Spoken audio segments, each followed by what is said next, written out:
नमस्कार, मेरा नाम है आस मोहम्मद कैफ और पॉलिटिकल विश्लेषण लेकर के वेस्ट यूपी के पहले चरण का हम फिर से हाजिर है। तो एक बात हमको जानकर के अच्छा लगा कि पिछले 2-3 दिनों से ईद की अपनी व्यस्तता के चलते हम आपके बीच विश्लेषण नहीं लेकर के आए थे। तो आपने हमें यूट्यूब पर, ट्विटर पर और फेसबुक पर मैसेज करने शुरू किए, जिसको देख कर के हमको अच्छा लगा और हमें ये हुआ कि आप लोग जो है हमें देख रहे हैं। तो अभी क्या है कि चूंकि 8 लोकसभा सीटों पर पहले चरण में चुनाव है और अब एक हफ्ता चुनाव का बच गया है और कल पहली बार बिजनौर लोकसभा के मीरापुर विधानसभा में विपक्ष के सबसे बड़े चेहरे उत्तर प्रदेश में अखिलेश यादव अपने चुनाव प्रचार का आगाज करने जा रहे हैं। तो परिस्थिति बदली हुई है और इस समय कितनी परिस्थिति बदली है उस पर हम आपके सामने जो है डिस्कस करेंगे। बेसिकली आज हम 2 चरण में अपना ये बातचीत करेंगे। पहला चरण हमारा है जिसमें हम 4 सीटों की बातचीत करेंगे और दूसरा चरण जो होगा हमारा उसमें हम 4 सीटों की बातचीत करेंगे। पहले चरण में हम जिन 4 सीटों की बातचीत करेंगे वो है सहारनपुर, कैराना, मुजफ्फरनगर और बिजनौर। इस पर हम आज बातचीत करेंगे। दूसरे चरण में हम नगीना, पीलीभीत, रामपुर और मुरादाबाद पर बातचीत करेंगे, जिस पर हम कल बातचीत करेंगे। तो पहले चरण की जो हमारी बातचीत है उसमें कौन क्या स्थिति है, कौन किसको कितना समर्थन मिल रहा है, इस पर हम बातचीत करने जा रहे हैं, किस तरह के मुद्दे क्षेत्र में है। तो साहब हम अपनी बातचीत की शुरुआत आज मुजफ्फरनगर से करते हैं, मुजफ्फरनगर लोकसभा से करते हैं। मुजफ्फरनगर लोकसभा में 5 विधानसभा हैं। एक है बुढ़ाना, एक है खतौली, एक है मुजफ्फरनगर, एक है चरथावल और एक है सरधना। तो 5 विधानसभाएं मुजफ्फरनगर में है। सरधना जो है वो मेरठ में आती है, इसलिए अक्सर उनके बारे में बातचीत करते हुए हम लोग भूल जाते हैं। उसका जनपद जो है वो मेरठ लगता है, शेष 4 जो है मुजफ्फरनगर जनपद उनका लगता है। और परिस्थिति जो है वो राजनीतिक तौर पर काफ़ी कठिन हो गई है और इतनी कठिन हो गई है कि पहले तो हम शुरुआत में आपको एक बात बता दें कि अभी तक हमारा जो विश्लेषण था, जो हमने बातचीत की शुरुआत की थी, तो हमने तीसरा विश्लेषण हमारा इन लोकसभा सीट पर है। तो जो हमारा पहला विश्लेषण था उसमें हमने आपको ये बताया था कि मुजफ्फरनगर में भारतीय जनता पार्टी जो है वो एज है उसको और वो 21 है। उसके बाद दूसरा विश्लेषण था तो हमने आपको बताया था कि भारतीय जनता पार्टी जो है वो चुनाव में पिछड़ रही है और हरिंदर मलिक जो समाजवादी पार्टी के प्रत्याशी हैं वो नज़दीक आ गए हैं, चुनाव नज़दीक आ गया है, बराबर का हो रहा है। आज जो जानकारी हम आपको दे रहे हैं वो काफ़ी इंटरेस्टिंग कहानी है। आप सुनेंगे तो आपको लगेगा कि ये बात जो है वो अजीब है। अजीब दरअसल ये है कि मुजफ्फरनगर में एक चेंज हुआ है और चेंज ये हुआ है कि बसपा के जो प्रत्याशी हैं दारा सिंह प्रजापति, वो अचानक से मुख्य धारा की लड़ाई में आ गए हैं। और मुख्य धारा की लड़ाई का मतलब ये है कि मुख्य प्रत्याशी के चुनाव में आ गए हैं। आप उनको चुनाव से बाहर नहीं मान सकते हैं। और ऐसा क्यों हुआ है ये हम आपको बताएंगे। उसके बाद हम आपको ये बताएंगे कि मुजफ्फरनगर में कौन कौन से ऐसे इश्यूज हैं जिसको लेकर के जो है वो अभी चुनाव का रुख जो है वो बदल गया है। तो पहले हम दारा सिंह प्रजापति की बात करते हैं कि ऐसा हुआ क्यों है। देखिए, दारा सिंह प्रजापति जो हैं वो उनको बहुजन समाज पार्टी ने जब प्रत्याशी बनाया था, तो जिस दिन उनको प्रत्याशी बनाया था मुजफ्फरनगर लोकसभा सीट से, उसी दिन वो डीलर हैं, एक्चुअली प्रॉपर्टी डीलिंग का काम करते हैं और वो बिल्डिंग बनाते हैं, ये भी उनका कारोबार है। तो जिस दिन उन्होंने बिल्डर हैं वो, तो जिस दिन उन्होंने बहुजन समाज पार्टी ने उनको मुजफ्फरनगर का प्रत्याशी बनाया था, उसी दिन मेरठ में उनके बनाई हुई कुछ इमारतों पर बुलडोजर चल गया था। तो ये उनके लिए थोड़ा सा कष्टदायक तो था कि उनका फाइनेंशियल नुकसान हुआ है, लेकिन थोड़ा सा अच्छा भी था, राजनीतिक तौर पर उनको सहानुभूति मिलने लगी थी। तो मुजफ्फरनगर की जो 5 विधानसभाएं हैं जिनका हमने आपसे नाम लिया है, तो दारा सिंह प्रजापति चूंकि मेरठ में उनका है तो सरधना उनके लिए मुफीद है वो विधानसभा। तो अभी हुआ यह है कि प्रजापति समाज वो दारा सिंह प्रजापति के लिए लगातार वोट मांग रहा था और पल्ला फैला करके वोट मांग रहा था। आज एक बड़ा डेवलपमेंट हुआ है मुजफ्फरनगर में और बड़ा डेवलपमेंट ये है कि पाल समाज ने, जो हिंदू पाल समाज है, उसने एक बहुत बड़ी पंचायत की। पंचायतों का दौर मुजफ्फरनगर में, सहारनपुर में, कैराना में और बिजनौर में बड़े पैमाने पर चल रहा है। तो पाल समाज ने एक बहुत बड़ी पंचायत की और पाल समाज ने पंचायत करने के बाद में बहुजन समाजवादी पार्टी के प्रत्याशी दारा सिंह प्रजापति को समर्थन कर दिया। और तर्क उन्होंने ये दिया कि हमारी जातियां जो हैं, जैसे पाल है, कश्यप है, प्रजापति है, अति पिछड़ा वर्ग जिसको कहते हैं, या सैनी है, पिछड़े वर्ग, अति पिछड़ा वर्ग जो है उनको राजनीतिक प्रतिनिधित्व नहीं मिल पा रहा है। आज हम इस एहसास के साथ प्रजापति समाज के साथ जा रहे हैं कि आने वाले कल में विधानसभा का चुनाव होगा या कहीं हमारा प्रत्याशी कोई चुनाव लड़ेगा, तो हम ये उम्मीद करेंगे कि प्रजापति समाज जो है वो अति पिछड़ा कॉन्सेप्ट पर हमारे साथ आ जाए।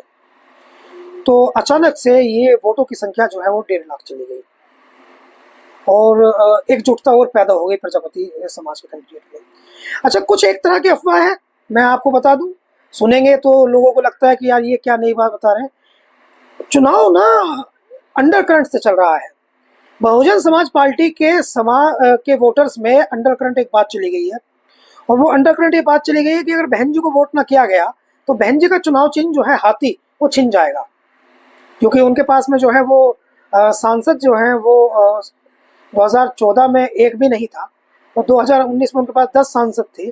तो अगर उनका वोटिंग परसेंटेज डाउन चला जाता है और उनके सांसद नहीं जीत के आते हैं तो ये इस तरह की बातचीत है कि उनका चुनाव चिन्ह हाथी छिन जाएगा। और दलित इस एक बात से चार्ज हो गया है, वो काफ़ी ऊर्जा में हो गया है और दलित इस बात की बातचीत करने लगा है कि ऐसा तो हम होने नहीं देंगे। तो अचानक से ये जो बात चल रही थी कि बसपा के दलित वोट में भारतीय जनता पार्टी सेंध लगा लेगी या पीडीए पिछड़ा दलित अल्पसंख्यक कंसेप्ट पर समाजवादी पार्टी जिस पर चुनाव लड़ रही है वो सेंध लगा लेगी, वो लगभग जो है कमजोर पड़ गई है। हाल का दोनों तरफ नुकसान है इसका।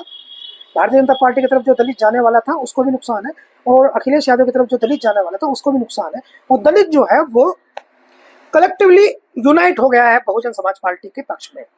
ये एक चेंज है।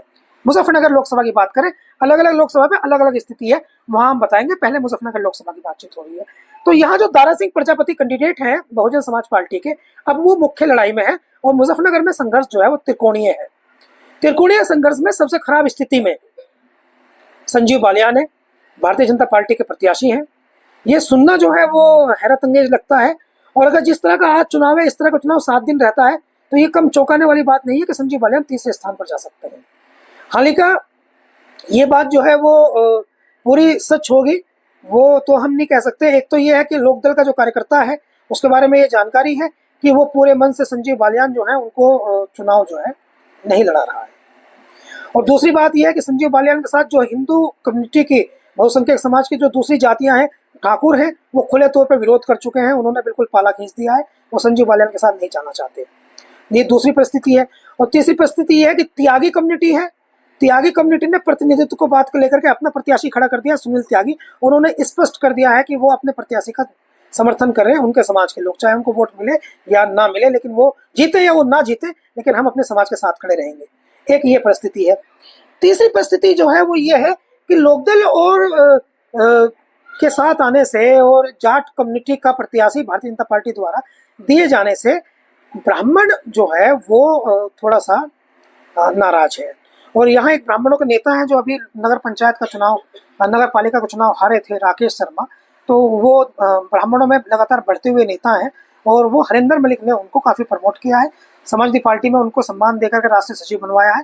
तो काफ़ी उनको समाजवादी पार्टी आगे बढ़ा रही है और ब्राह्मणों के नेता हैं, उनका काफ़ी वर्चस्व है ब्राह्मणों में, काफ़ी उनका सम्मान प्यार उनको मिलता है ब्राह्मणों में। तो इस बात की बहुत संभावना है कि वो 10-20 हज़ार वोट तो कम से कम प्रभावित कर देंगे और ये जो वोट जाएंगे भारतीय जनता पार्टी के प्रत्याशी संजीव बालियान के जाएंगे। एक और बात है जो हमने कुछ लोगों से आज बातचीत की है, वो ये है कि अजीत सिंह जब 2019 का चुनाव लड़े थे तो 6300 वोटों के आसपास वोटों से उनकी हार हुई थी। और उस समय जो है वो दलित वोट जो है वो संजीव बालियान की तरफ ट्रांसफर हुआ था। इसलिए ट्रांसफर हुआ था कि ये मैसेज दिया गया था कि साहब आपको तो जाट और मुसलमान पड़ रहा है, तो आप तो वोट जीत रहे हैं, 3-4 लाख से आप जीत रहे हैं। तो अजीत सिंह जो है उनका ज़्यादातर वक्त, चौधरी अजीत सिंह जो राष्ट्रीय लोकदल के संस्थापक अध्यक्ष थे, चौधरी जयंत सिंह जी के फादर, तो उनका ज़्यादातर वक्त जो है वो कमरे में रहा था और कार्यकर्ताओं को चुनाव लड़ाया था। बहुत ज़्यादा प्रचार उन्होंने किया नहीं था, कार्यकर्ताओं को चुनाव लड़ा रहे थे। तो इसलिए जो है वो दलित वोट जो उनको वोट मांगने नहीं गए, तो वो उदासीन होकर के और संजीव बालियान उनके बीच जाकर के वोट मांगा। दूसरे जतन भी किए, उनको वोट को अपनी तरफ लाने के लिए बहुत प्रयास भी किया। तो संजीव बालियान के 2019 की जीत में दलित वोट का बहुत बड़ा हाथ था, वो इस बार नहीं दिखाई दे रहा है, वो बहुजन समाज पार्टी की तरफ शिफ्ट हो गया है। इसके उलट हरिंदर मलिक जो है उनके पक्ष में मुसलमान लामबंद है। इसके साथ उनको ठाकुर वोट कुछ मिल रहा है जिनके समर्थन का ऐलान किया गया है। 40% हम मानकर चलते हैं, हरिंदर मलिक दावा करते हैं, उससे भी ज़्यादा समर्थन उनको अधिक हो गया है।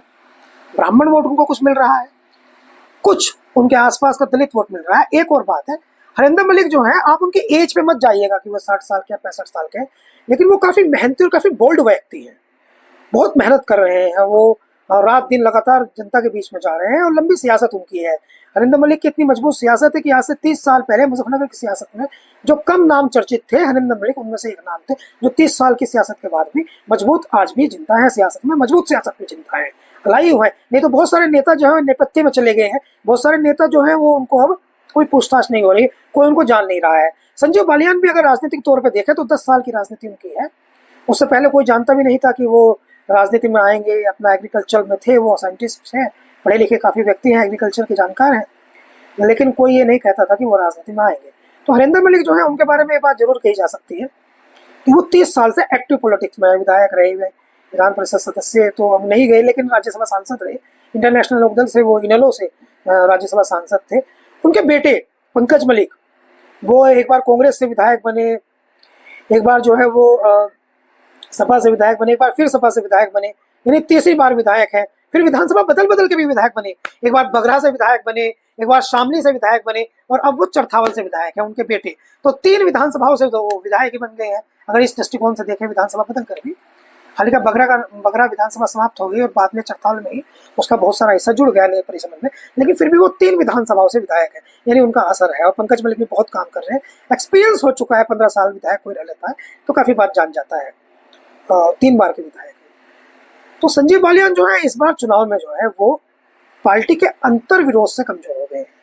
बुढ़ाना में एक खास कारण है, ताजपाल बालियान वहां से वो विधायक है, और वहीं के राकेश टिकैत रहने वाले हैं, वहीं के नरेश टिकैत हैं। तो वो राजपाल बालियान मिनिस्टर नहीं बने, अनिल कुमार मिनिस्टर बने। फिर वहाँ उमेश मलिक हैं, जिन्होंने बहुत मेहनत की, संघ के लिए बड़ा काम किया, उन्होंने पार्टी के लिए बहुत खड़ा किया, तो वो नहीं चुनाव लड़ पाए। उनको एमएलसी बनाया जा सकता था, बेहतर होता, मोहित बेनीवाल को बना दिया। तो ये एक है, हाल का वो संजीव बालियान के बहुत वफादार है, इसमें कोई शक नहीं है कि संजीव बालियान के लिए वो मेहनत कर रहे हैं। दूसरी विधानसभा मुजफ्फरनगर शहर है, जहाँ थोड़े से मजबूत है संजीव बालियान, लेकिन वहाँ स्थिति हो गई कि ब्राह्मण उनसे थोड़ा सा दूर चला गया है। और तीसरी खतौली में वो कमजोर हो गए हैं। खतौली में गुर्जर जरूर मजबूत हैं, और इस बात का उनको संजीव बालियान को लगता है कि उनको फायदा मिलेगा, लेकिन त्यागी वहाँ बहुत संख्या में ज़्यादा है, तो उसका असर। और सबसे ज़्यादा कहीं कमजोर है संजीव बालियान, जहाँ उनको बिल्कुल बहुत कम वोट मिल रहा है। इस विधानसभा में लगभग तय है कि वो जीत कर नहीं आ रहे हैं। बहुत उनका परफॉर्मेंस जो है वो अंतर विरोध के चलते, ठाकुर संगीत सोम के विरोध के चलते कमजोर है, वो सरदला है। तो इसलिए ये कहा जा सकता है पहली स्थिति में कि हम लोग किसी भी एक प्रत्याशी को, जो ये 8 लोकसभाएं हैं, तो रामपुर की बात हम छोड़ दें, यहाँ 8.5 लाख मुसलमान हैं, लेकिन किसी भी एक प्रत्याशी को चुनाव जीतने के लिए कम से कम 6 लाख वोट चाहिए। 6 लाख वोट अगर उसके पास नहीं है तो वो चुनाव लोकसभा का नहीं जीत पा रहा है। या अगर वो 5 लाख वोट पे चुनाव जब जीत सकता है जब चुनाव बहुकोणीय हो, या त्रिकोणीय हो, या चतुष्कोणीय हो। तो देखिए 8 में से 6 लोकसभाओं पर चुनाव जो है वो आमने सामने का है, 1 to 1, और 2 लोकसभाओं पर चुनाव जो है वो त्रिकोणीय है। तो पहली लोकसभा जो है जिस पर चुनाव त्रिकोणीय है वो मुजफ्फरनगर है। तो इसका मतलब यह है कि 40% वोट जिस कैंडिडेट के पास आता है वो चुनाव जीत जाएगा। और सब मुजफ्फरनगर में 36% वोट मुसलमानों का है। और अगर हम ये मान भी लें कि 2% वोट संजीव बालियान को चला जाता है, तो 34% वोट हरिंदर मलिक को मिलने जा रहा है। उसमें भी हरिंदर मलिक जो है वो गांव-गांव जाकर के ये प्रचार कर रहे हैं कि वोटिंग परसेंटेज बढ़ाया जाए, और मुसलमान जो है वो हरिंदर मलिक के पक्ष में, समाजवादी पार्टी के प्रत्याशी के पक्ष में लामबंद है। 2% से शेष वोट बैंक जो है मुसलमानों में कुछ काम किया है संजीव बालियान ने, तो संजीव बालियान के साथ है। उसमें से 1% बसपा को जा सकता है। यानी मुसलमानों का 90% से भी ज्यादा वोट वो हरिंदर मलिक को जा रहा है। और दूसरी बहुत सारे ऐसे छोटे छोटे वर्ग हैं, समूह हैं, जो संजीव बालियान को वोट नहीं कर रहे हैं, और जिनमें उदासीनता है, नाराजगी है प्रतिनिधित्व को लेकर के, वो हरिंदर मलिक के पक्ष में जा रहे हैं। तो पहली बात तो यह है कि हरिंदर मलिक इस समय नंबर 1 कैंडिडेट है, और दूसरी बात यह है कि संजीव बालियान इस समय नंबर 3 पर है, और दारा सिंह प्रजापति बढ़ गए हैं, या लेकिन अंतर ज़्यादा नहीं है। अंतर आप ऐसे समझ लीजिए कि एक स्कूल में कोई बच्चा पढ़ता है तो उसको जो है फर्स्ट जो बच्चा है उसको 99 मिले हैं, सेकंड जो बच्चा है उसको 98 मिले हैं, और थर्ड जो बच्चा है उसको 97 मिले हैं। तो बहुत नज़दीक की लड़ाई है, बहुत नज़दीक की लड़ाई है मुजफ्फरनगर में। वोटों की संख्या में हम लोग, जैसे आप लोग एनालिसिस देखते हैं, आजकल बहुत सारे पत्रकार जो हैं वो किस प्रकार के एनालिसिस करते हैं, वो ये कहते हैं साहब 5 लाख मुसलमान हैं, 3 लाख जाट है, 2 लाख कश्यप है, 2.5 लाख प्रजापति है, इस तरह का एनालिसिस करते हैं। देखिए मैं समझता हूँ कि इस तरह का एनालिसिस जो है वो कारगर नहीं है। इसलिए कारगर नहीं है इस तरह का एनालिसिस, कभी कभी हम भी कर देते हैं, लेकिन इस तरह का एनालिसिस एनालिसिस जो कारगर है वो परसेंटाइल परसेंटाइल जो एनालिसिस है वो कारगर है परसेंट के हिसाब से। किसी भी प्रत्याशी को जीतने के लिए जब नेक टू नेक फाइट हो 51% वोट चाहिए, 51%। और अगर त्रिकोणीय संघर्ष है तो उसको आप उसी हिसाब से आपको देखना पड़ेगा कि किस समाज को कितना वोट कितना पड़ रहा है। तो इस हिसाब से अगर हम देखें तो मुजफ्फरनगर में एज इस समय सबसे आगे हरिंदर मलिक चल रहे हैं, लेकिन बसपा ने काफ़ी प्रगति की है, बहुत बढ़िया प्रगति की है। और अति पिछड़ा जिस पर बसपा की नज़र है, कश्यप पर, प्रजापति पर, पाल पर और सैनी पर, सैनी प्रत्याशी चूंकि नहीं दिया है, ये पॉइंट है, इसको मैं आगे बात करूंगा। एक्चुअली ये सहारनपुर में बातचीत होगी, तो सहारनपुर में जब बातचीत करेंगे तो सैनी की बात आएगी। लेकिन अभी आप इतना समझ लीजिए कि मुजफ्फरनगर में वो मुकाबला जो है वो त्रिकोणीय है। तो अभी दूसरा जो हमने कहा था, हम 4 लोकसभाओं की बात करेंगे, और दूसरी लोकसभा हमारे बीच जिसकी हम चर्चा कर रहे हैं वो है कैराना। कैराना का चुनाव लगभग अब एक तरफा होता जा रहा है, और एक तरफा इसलिए हो रहा है कि इकरा हसन जो है वो बहुत स्ट्रॉन्ग पोजीशन में आ गई है। बहुत स्ट्रॉन्ग पोजीशन में इसलिए आ गई है कि उनको कैराना में एक नारा चल गया है, ध्यान से सुनिएगा, इकरा तुझसे बैर नहीं, अखिलेश तेरी खैर नहीं। कैराना में नारा चल गया है। कैराना में इकरा हसन के साथ लोकल जाट आ गए हैं, कैराना में इकरा हसन के साथ लोकल ठाकुर आ गए हैं, कैराना में इकरा हसन के समर्थन का ऐलान लोकल सैनी ने कर दिया है, कैराना में इकरा हसन के साथ कश्यप आ गया है, कैराना में इकरा हसन के साथ हिंदू गुजरों का एक गोत्र चौहान जिसको कहते हैं चौहान वो आ गया है, और कैराना में इकरा हसन के साथ 90% जो है वो मुस्लिम आ गया है। इसका मतलब ये है कि इकरा हसन जब उन्होंने चुनाव शुरू किया था उससे आज की स्थिति में बहुत आगे है। और अगर आज चुनाव हो, कल वोटिंग हो, वोटिंग तो वैसे 19 को होगी, तो इकरा हसन जो है वो चुनाव जीत जाएंगी। 6 लाख की फिगर उन्होंने पार कर ली है।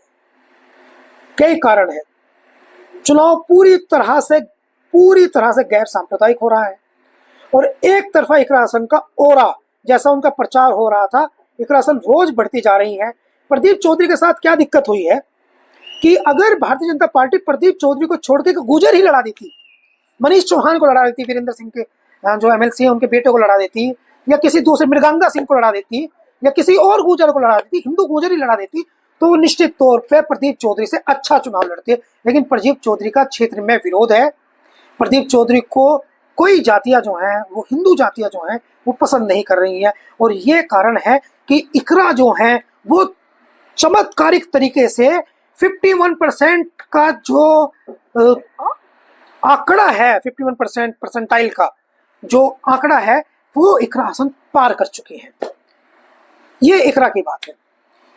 तीसरा चुनाव हम बात कर रहे हैं सहारनपुर की। सहारनपुर में इमरान मसूद आजकल एक चौपाई सुना रहे हैं। क्या चौपाई सुना रहे हैं?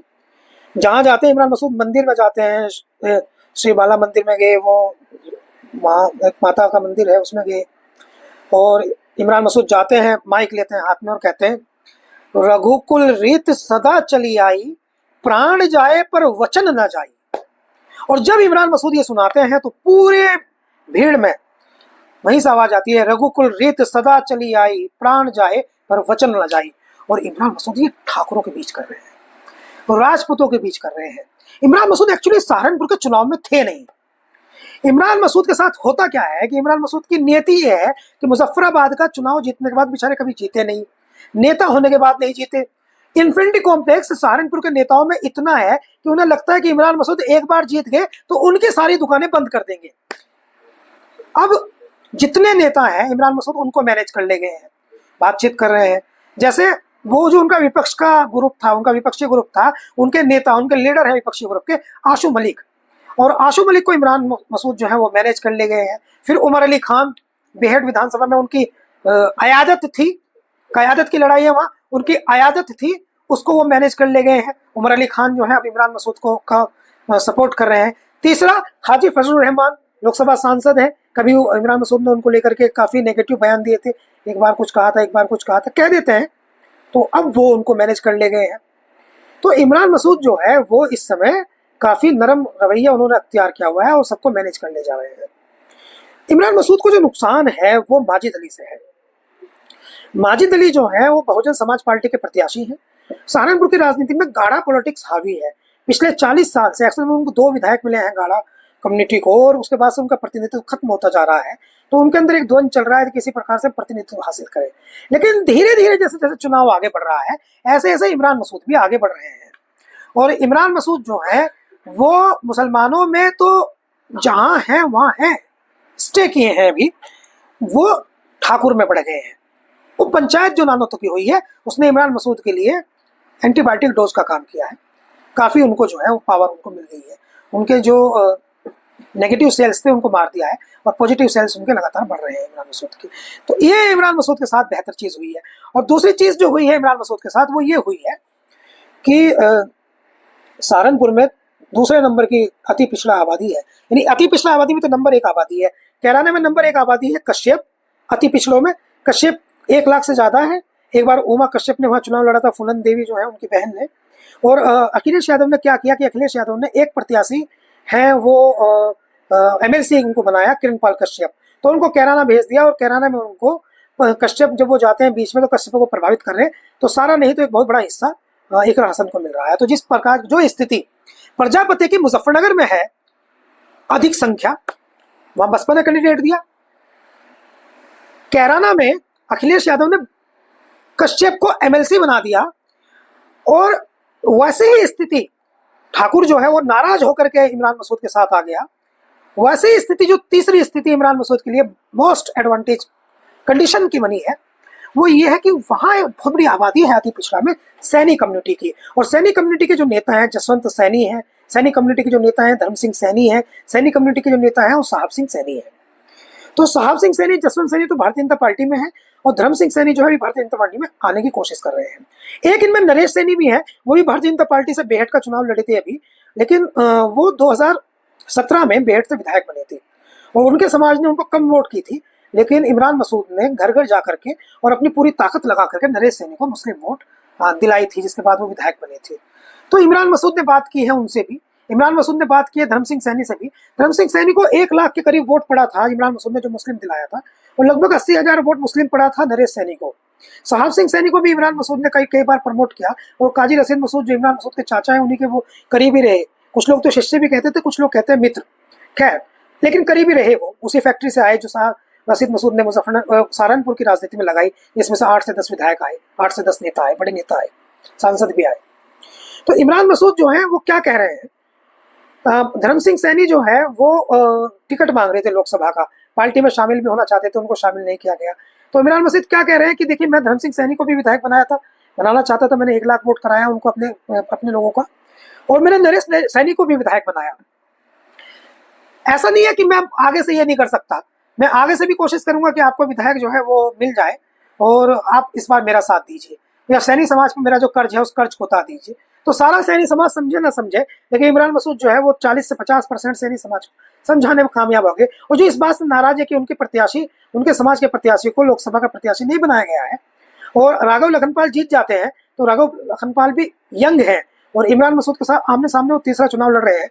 तो इस बात की संभावना है कि अगर राघव लखनपाल जीत जाते हैं तो आगे किसी सैनी समाज के प्रत्याशी को टिकट मिलना लगभग असंभव हो जाएगा। तो इसलिए भी सैनी जो है वो ग्राउंड पॉलिटिक्स के हिसाब से चाहता है कि वो राघव लखनपाल भारतीय जनता पार्टी के, चूंकि वो ब्राह्मण है, उनका पूरा नाम है राघव लखनपाल शर्मा, वो चुनाव हारे और सैनी कम्युनिटी जो है वो इमरान मसूद का समर्थन करके एक हाथ में दोनों हाथ में लड्डू ले ले। एक तो ये कि देखिए इमरान साहब आपका हमने कर्ज उतार दिया, आपने हमारे एक विधायक बनवाया था, एक को आपने जिताने की कगार पे लेकर गए थे, एक तो ये कर्ज उतार दे। और दूसरी बात यह है कि वो ये वादा भी ले ले कि अगली बार जब नकुड़ से धर्म सिंह सैनी लड़ेंगे या अगली बार किसी और विधानसभा से कोई दूसरा प्रत्याशी सैनी लड़ेगा तो आप उसको टिकट दिला करके उसको चुनाव जिताने का काम करें। ये बात फायदेमंद हो गई है। तो इमरान मसूद चुनाव में एज पर आ गए हैं और इस समय भारतीय जनता पार्टी के साथ मुकाबले पर हैं। एक और बात हुई है, ये जो नेता है माजिद अली, जो बहुजन समाज पार्टी के प्रत्याशी हैं, माजिद अली के एक भाई है KRK, वो रहते हैं लंदन में, पहले रहते थे दुबई में, आजकल उनका सलमान खान से झगड़ा चल रहा है। सलमान खान को गाली गलौज करते रहते हैं ट्विटर पे और काफ़ी उनके मिलियंस में फॉलोवर हैं, बड़े ऊट पटांग लिखते हैं। तो माजिद अली उनके सगे भाई हैं और वो फुलास के रहने वाले हैं, देवबंद विधानसभा के रहने वाले हैं। तो वो जो KRK हैं, उन्होंने एक ट्वीट कर दिया है। KRK वो कुछ भी लिखते रहते हैं, तो उन्होंने एक ट्वीट कर दिया कि मैं योगी सरकार के इस फैसले का बड़ा स्वागत करता हूँ, मैं इस बात से बहुत खुश हूँ कि मदरसे जो हैं वो बंद होने चाहिए। सुप्रीम कोर्ट का आपने मदरसे वाला इशू सुना होगा, जिसमें सुप्रीम कोर्ट ने अभी जो है वो स्टे दिया है। तो जो सहारनपुर है, आप लोग जानते नहीं जानते हैं, लेकिन मैं आपको बता देता हूँ, पूरे हिंदुस्तान में मदरसों का सबसे बड़ा सेंटर कहीं है, यूनिवर्सिटीज मदरसों की सबसे बड़ी कहीं है तो सहारनपुर में है। सहारनपुर में एक्चुअली मदरसों की 2 यूनिवर्सिटीज है। एक का नाम है दारुल उलूम देवबंद, आप जानते हैं, दूसरे का नाम है मज़ाहिर उलूम सहारनपुर। दोनों बहुत बड़ी यूनिवर्सिटीज हैं। मदरसों में यूनिवर्सिटी किसे कहते हैं, ये मैं आपको आधे मिनट में बता देता हूँ। मदरसों में यूनिवर्सिटी उसको कहते हैं जो छोटे छोटे मदरसे बनते हैं, उनको सनद देती है, उनको सर्टिफिकेट्स देती है, उनको चलाने की अनुमति देती है।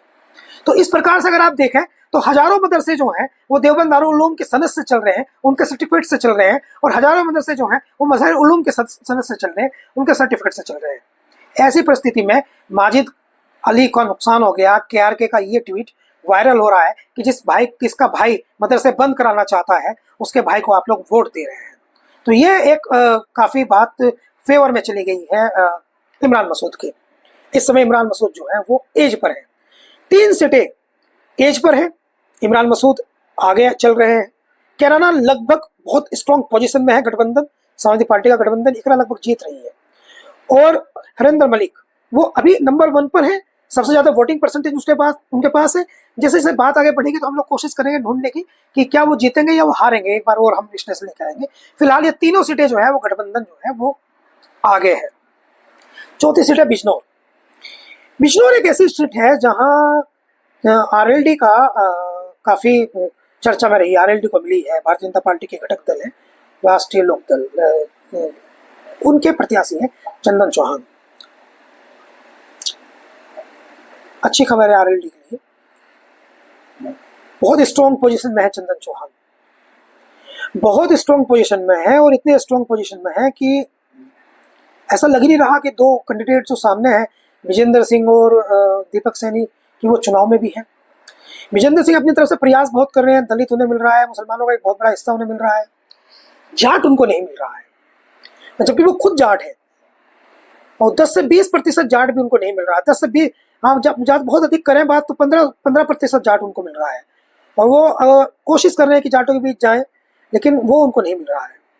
दीपक सैनी जो है उनके पक्ष में सैनी आ गया है, सारा सैनी आ गया है, मुसलमानों का एक बहुत बड़ा हिस्सा टूट के आ गया है। कल अखिलेश यादव यहाँ पहली बार एक प्रचार करेंगे, पहली सभा करेंगे और निश्चित तौर पे मुसलमानों का एक बहुत बड़ा मीरापुर विधानसभा में करेंगे। तो मीरापुर विधानसभा से 25 से 30 हजार वोट जो है वो अखिलेश यादव जरूर वो पक्ष में कर देंगे दीपक सैनी की। तो जितनी वो उनके पक्ष में करेंगे उसका डबल कर लीजिएगा आप चंदन चौहान के पक्ष में।